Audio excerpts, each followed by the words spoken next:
কয়েকদিনের টানা বর্ষণ ও পাহাড়ি ঢলে সিলেটের নদ নদীর পানি বৃদ্ধি অব্যাহত রয়েছে। ইতোমধ্যে সুনামগঞ্জে সুরমা নদীর পানি বিপদসীমার উপর দিয়ে প্রবাহিত হচ্ছে। ভারী বৃষ্টি ও পাহাড়ি ঢলের কারণে সিলেটের সুরমা ও কুশিয়ারা নদীর পানি বিপদসীমা ছুঁই ছুঁই।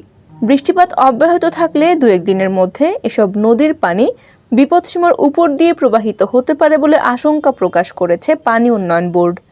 এদিকে সিলেট জেলার সীমান্তবর্তী উপজেলাগুলোর নিম্নাঞ্চল প্লাবিত হওয়ায় বন্যার শঙ্কা দেখা দিয়েছে। তবে পাউবো বলছে, বৃষ্টি ও পাহাড়ি ঢলের কারণে পানি বৃদ্ধি পেলেও বড় ধরনের বন্যার সম্ভাবনা নেই। আর সিলেট জেলা ত্রাণ ও পুনর্বাসন অফিস বলছে, বন্যা পরিস্থিতি মোকাবেলায় প্রস্তুতি রয়েছে তাদের। সিলেট আবহাওয়া অধিদপ্তরের সহকারী আবহাওয়াবিদ শাহ মোহাম্মদ সজীব হোসেন জানান, আগামী কয়েকদিন ভারী বৃষ্টিপাত অব্যাহত থাকবে।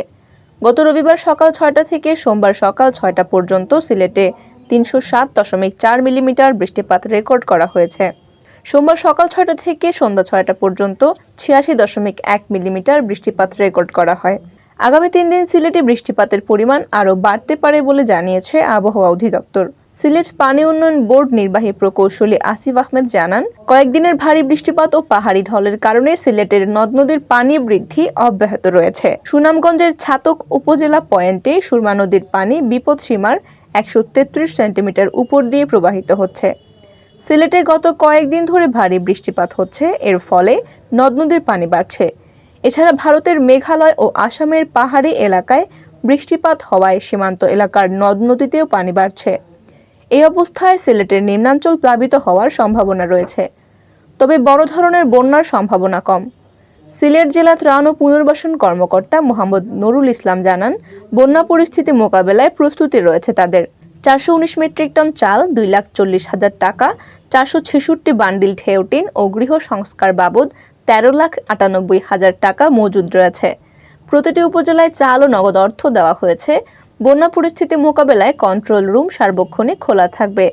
এদিকে সোমবার পানি বৃদ্ধি পেয়ে গোয়াইনঘাট উপজেলার গোয়াইনঘাট শালুটিকর সড়কের বিভিন্ন অংশ তলিয়ে গেছে। ঝুঁকি নিয়ে তলিয়ে যাওয়া রাস্তা দিয়ে গতকাল সন্ধ্যা পর্যন্ত যান চলাচল করেছে। তবে পানি আরেকটু বৃদ্ধি পেলে উপজেলা সদরের সাথে সড়ক যোগাযোগ বিচ্ছিন্ন হয়ে যাওয়ার আশঙ্কা করছেন সংশ্লিষ্টরা। গোয়াইনঘাট ছাড়াও কোম্পানিগঞ্জ উপজেলার নিম্নাঞ্চলের বাড়িঘরে পানি উঠতে শুরু করেছে। বিশেষ করে হাওড় এলাকার অনেক বাড়িঘরে পানি উঠেছে।